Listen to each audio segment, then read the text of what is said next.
Bom dia, pessoal. Tudo bem? Então, hoje na semana passada a gente falou sobre as questões de aterramento, né? E terminamos os conceitos relacionados a isso quando a gente mencionou os possíveis modelos que a gente tem e suas aplicações de aterramento, tá? Agora a gente parte para uma nova estrutura, um novo dispositivo, né? Das instalações elétricas como um todo, que é aquilo que nós chamamos de SPDA. Essa sigla, ela significa Sistema de Proteção contra Descargas Atmosféricas, tá?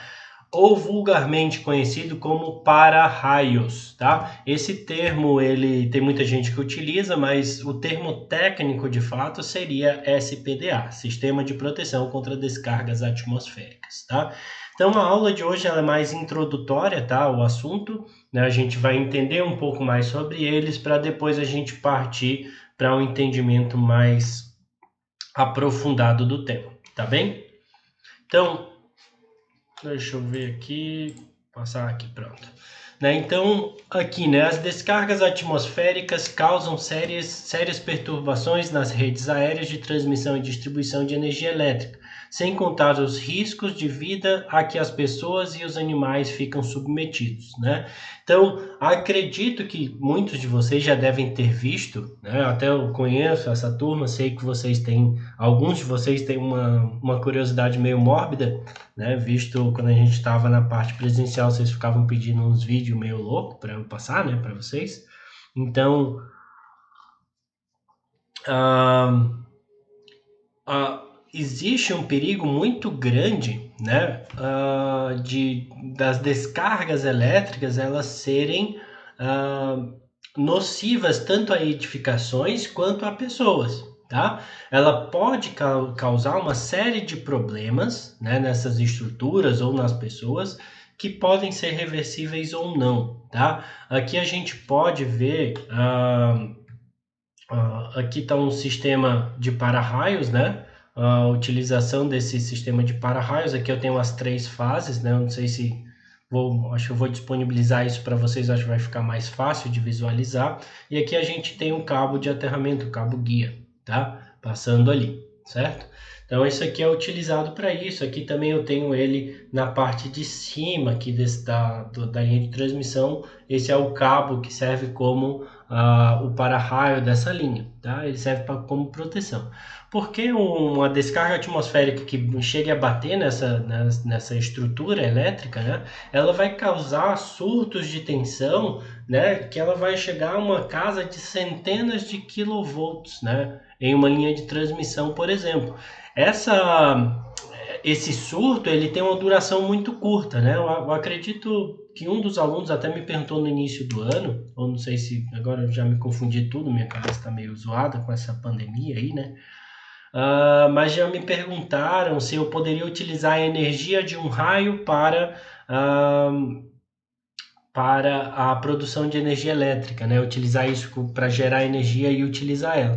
Não dá porque a duração dela é muito curta, né? Então acaba que a energia não é tão grande por mais que a tensão seja, tá? Então a gente utiliza os cabos guarda, né? Que eu mostrei para vocês, e para-raios a resistor não linear para a proteção de equipamentos, né? Esse primeiro aqui é o resistor não linear e aqui o cabo guarda, né? Vamos lá. Então, quando as descargas atmosféricas entram em contato direto com quaisquer tipo de construção, os danos materiais são significativos. Então, aqui alguns exemplos, né? A gente vê, por exemplo, na foto da esquerda, a gente tem aqui um raio que bateu na árvore e ele acaba cortando a árvore, partindo a árvore no meio, né? Porque ela, quando bater na estrutura da árvore, ela vai descer até a terra, né? E às vezes a energia é tão grande, a força é tão grande, a força elétrica ali, que ela vai romper a árvore no meio, praticamente partir ela no meio. E essa outra aqui, ó, da direita, ela teve uma descarga na estrutura, você pode ver que foi próximo ao o cabo de descida de um sistema SPDA, tá? Ao invés dele bater lá em cima, onde deveria, ele acabou sendo descarregado na lateral desse cara. E olha só o que aconteceu aqui na estrutura lateral desse cara aqui, né? Então imagina isso aqui batendo em uma pessoa, por exemplo, né? Não deve ser uma coisa muito interessante, tá? Outros exemplos aqui no Aquina também, né? Aqui aqui é de um vendaval, né? Mas aqui a gente vê na estrutura de uma edificação, né? De tijolos aqui. Então ele não faz distinção quanto a material, né? Ele simplesmente vai lá e arranca um pedaço ou faz um buraco, tá? Aqui outros exemplos na estrutura de uma casa, aqui do lado de uma residência, aparentemente, que acabou mostrando até a parte interna da instalação. Aqui eu tenho outra, né? E a gente sempre vê, né? Esse aqui é um caso bem comum, né? Ops, deixa eu voltar aqui. Esse caso aqui é até colocado aqui em interfone, né? Isso é muito comum, pessoal, acontecer do pessoal que vai fazer a instalação, né, de um sistema de interfone ou um sistema de telefonia como um todo, e ele acaba colocando um interfone próximo aos locais de descarga o caminho de descarga da descarga atmosférica. Ficou meio repetitivo, mas acho que deu para entender, tá? E aí acontece, pessoal, que eu vou acabar tendo uma descarga no cabo do interfone. Só que como, não sei se vocês já tiveram a curiosidade de ver os cabos de interfone, eles são cabos telefônicos, né? Então eles têm um diâmetro muito pequeno, reduzido, parecendo aqueles cabinhos que vão dentro do RJ45, cabo de rede, né? São aqueles bem pequenininhos de cabo trançado, né? E olha o efeito que deu aqui, né, na estrutura. Imagina isso aqui se alguém estivesse falando nesse momento ali, não seria interessante, tá? Então, acho que até em uma que mandaram naquela atividade de acidentes com eletricidade, acho que alguém mandou de um telefone celular que a pessoa estava falando e acabou se machucando, seria algo similar com isso, né? Do cara conectado ali. Então, algumas definições, né? O que é uma descarga atmosférica? Ela é de origem atmosférica, como o nome sugere, e ele é entre a nuvem e a terra ou entre nuvens, tá? Então, ele pode estar sendo uma descarga que está acontecendo da nuvem lá em cima para o chão ou entre duas nuvens que estão lá no céu, tá? Consistindo em um ou mais impulsos de vários quiloamperes, né? Então, a gente vê aí uma magnitude bem considerável, tá? O raio é um dos impulsos elétricos de uma descarga atmosférica para a Terra. Então, uma descarga atmosférica ela pode ter diversos raios dentro dele, certo? O relâmpago é a luz gerada pelo arco elétrico do raio. Então, quando eu tenho aquela descarga, quando eu tenho aquele raio que acontece, né, entre nuvens ou entre a nuvem e o chão, eu vou ter algo similar a um arco elétrico, né? Um arco elétrico, de fato, né? E esse arco elétrico ele tem uma luz, né? Que a gente consegue enxergar ele por causa disso. Então, o que a gente enxerga é o relâmpago, tá? E o trovão é o que nós escutamos, é o ruído produzido pelo deslocamento de ar devido ao súbito aquecimento causado pela descarga do raio, tá? Então, basicamente, o raio é o efeito de fato e relâmpago e o trovão são consequências do raio, tá? São descargas de energia do raio, um através de uma descarga de energia luminosa e o outro de energia sonora, tá? Então, como que acontece o raio, né? Ele basicamente vai surgir por causa da fricção que existem entre as partículas de água, tá? Lá dos conceitos de eletricidade, né? Que eu acredito que foi mencionado para vocês em circuitos elétricos, ali na parte eletrostática ou na disciplina de eletrotécnica, né? Quando eu tenho uma fricção entre materiais, eu vou ter uma eletrização desses caras e eu vou ter uma concentração de carga elétrica nesses materiais, tá? Então, quando acontece essa fricção entre partículas, eu crio as nuvens, né? E essa nuvem tem tem uma certa densidade, tá? E aí eu vou ter uma concentração de carga elétrica negativa na parte inferior da minha nuvem e carga positiva na parte superior. Por que o negativo fica embaixo? Porque ele está mais próximo da Terra, né? E a Terra acaba atraindo os elétrons, tá bem? Então, basicamente, eu vou ter uma descarga de piloto descendente, que a gente chama, que ela começa a vir quando a carga que está concentrada na nuvem, né, ela é tão grande que eu vou ter uma descarga, eu vou ter uma diferença de potencial tão grande que eu quebro o dielétrico do ar. O dielétrico seria a resistência elétrica do ar, né? E aí eu começo a conduzir eletricidade pelo ar, tá bem?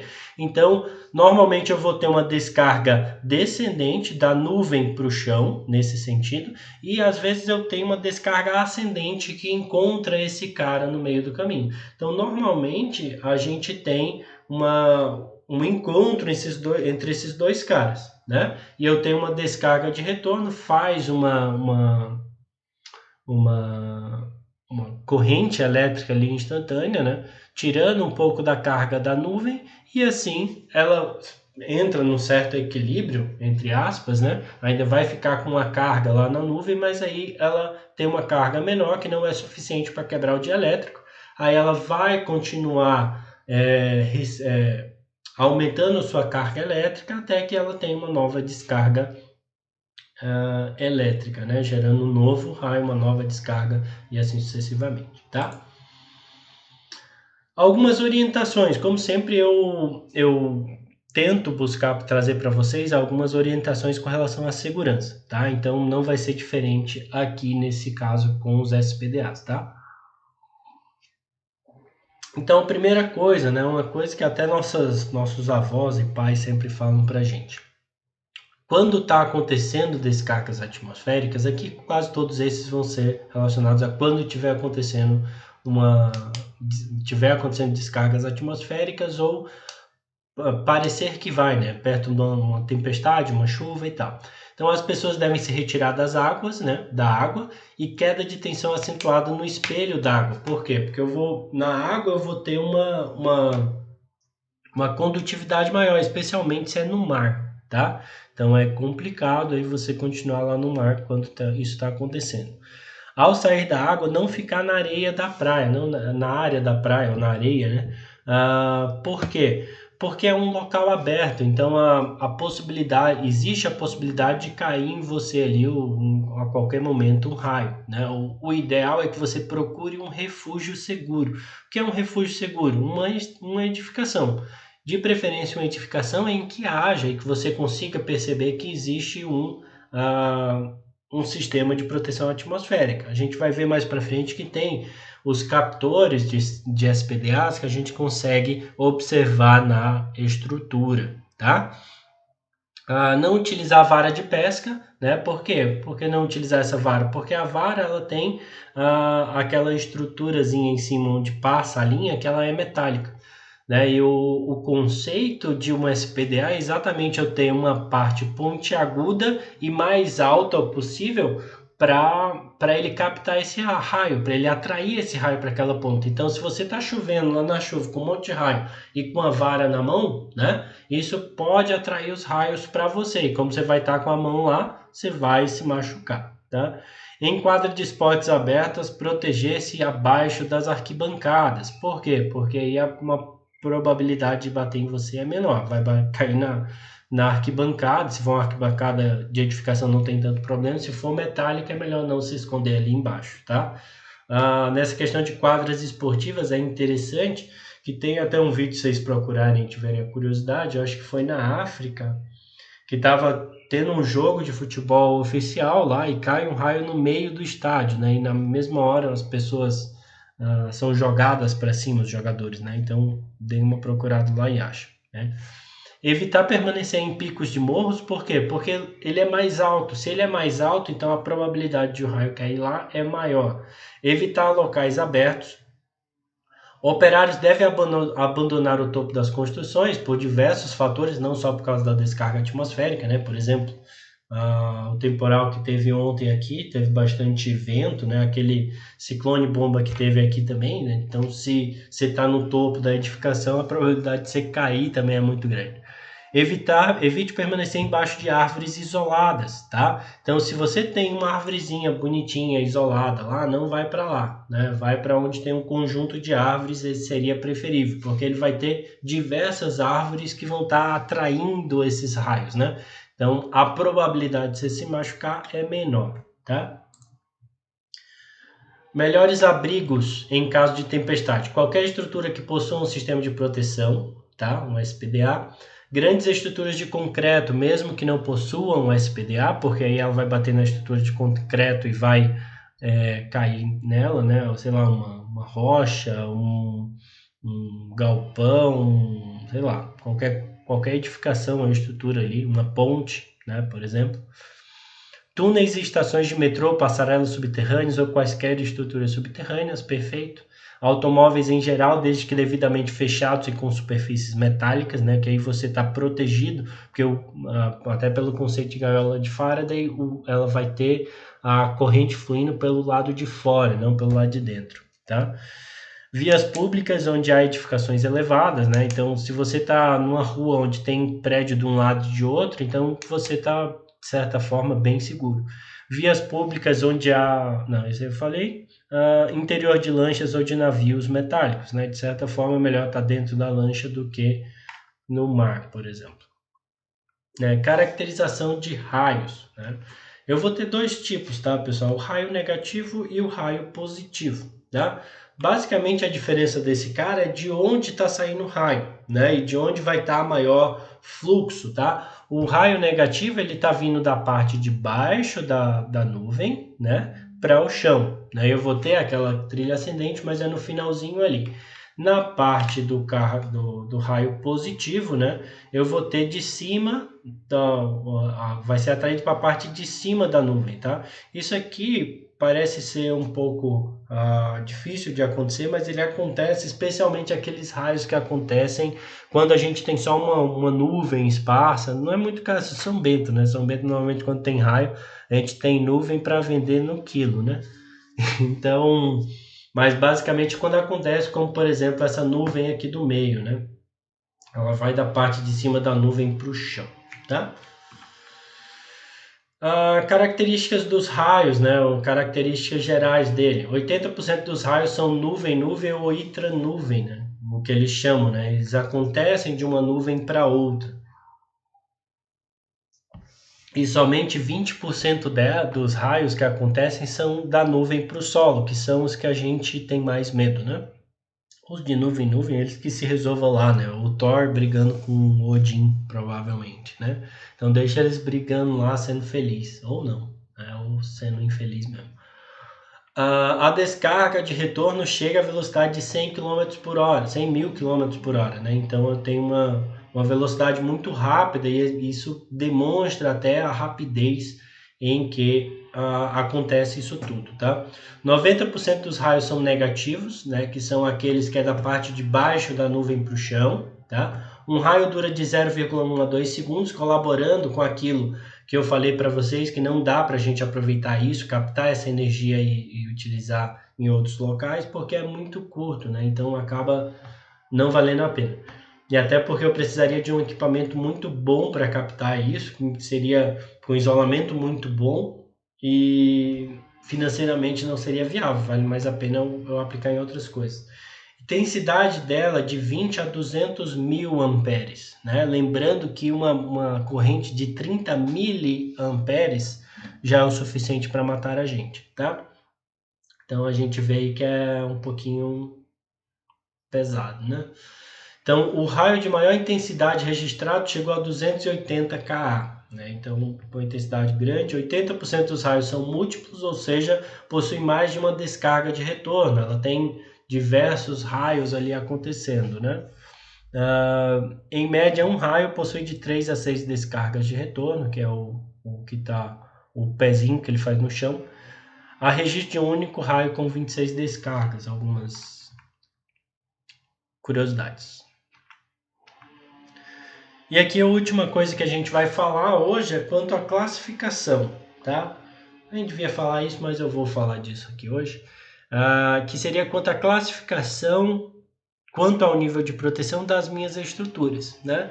O que é que isso quer dizer, pessoal? Isso quer dizer que dependendo do porquê da minha edificação, do que é que eu tenho na minha edificação, eu tenho que proteger mais ou menos essa minha edificação quanto a raios, né? Porque eu não preciso proteger tanto por exemplo, um armazém, né?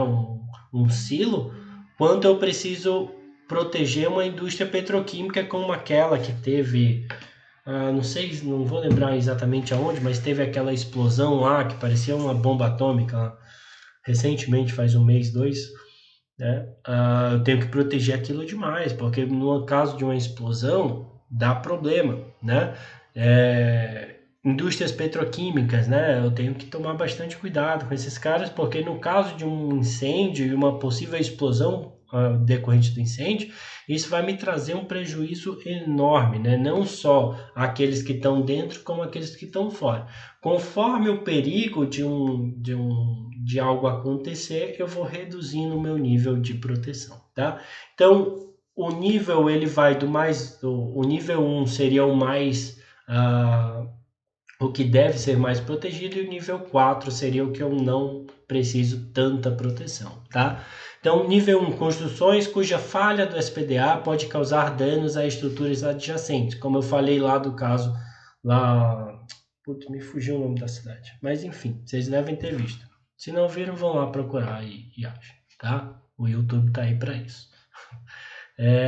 Mas indústrias petroquímicas, se tem uma explosão lá dentro, eu posso pegar um raio enorme, né? Tipo, tem indústrias em Curitiba, por exemplo, que se você explode alguma parte da indústria, ela vai atingir estruturas no raio de, sei lá, 5, 10 quilômetros, né? Então, é uma coisa bizarra, né? Então, eu tô na minha casa aqui, explode alguma coisa na minha casa, vai até quase o Campo Alegre lá, né? Então, é um raio bem considerável.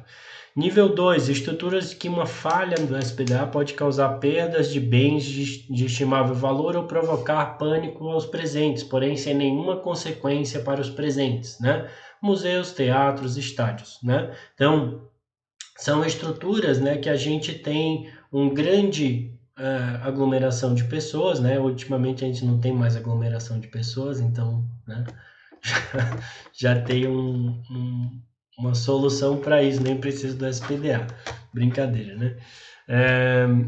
Então, são casos em que uma descarga atmosférica pode, por exemplo, causar uma pequena explosão de um equipamento interno, pode causar a queima de equipamento, de lâmpadas, né? Mas sem machucar o pessoal que está lá dentro, né? Então, é mais uma preocupação para causar um pânico entre aquela galera, né? E acabar tendo um prejuízo indireto, né? Imagina lá causar um pânico dentro de um estádio de futebol lotado, lá o Maracanã, com sei lá quantas mil pessoas, e todo mundo querer sair ao mesmo tempo, alguém acabar sendo pisoteado, isso não é legal. Então a gente tem que evitar isso daí. Nível 3, refere-se às construções de uso comum, como as residenciais, lojas, indústria de manufaturado simples. Então, essa é a casa de vocês, casa, prédio de vocês, fazenda, enfim, são esses caras aí, tá? E o nível 4 são edificações nas quais é rotineiro a presença de pessoas, ou seja, só de vez em quando tem pessoas lá, sei lá, parte de armazém, uma estrutura ali que você vai mais para guardar algumas coisas, né? E não tem tantas pessoas e não tem muitos equipamentos elétricos que possam estar causando algum problema, tá?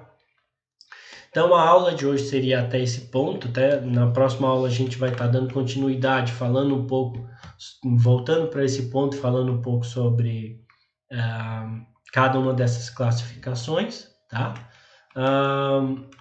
E depois a gente vai falar sobre o sistema SPDA de fato, falar algumas particularidades desse sistema e quando eu devo usar cada tipo de sistema específico, tá bem?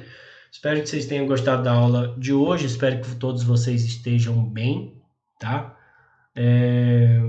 Aproveito para dizer que a gente provavelmente vai ter uma avaliação relacionada a aterramento e SPDA juntos, né? Então, terminando a parte de SPDA, a gente vai ter uma avaliação conforme igual a gente fez as outras, né?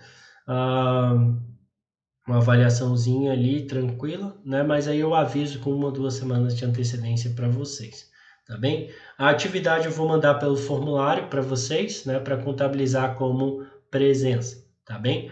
Então, um grande abraço para vocês e até breve.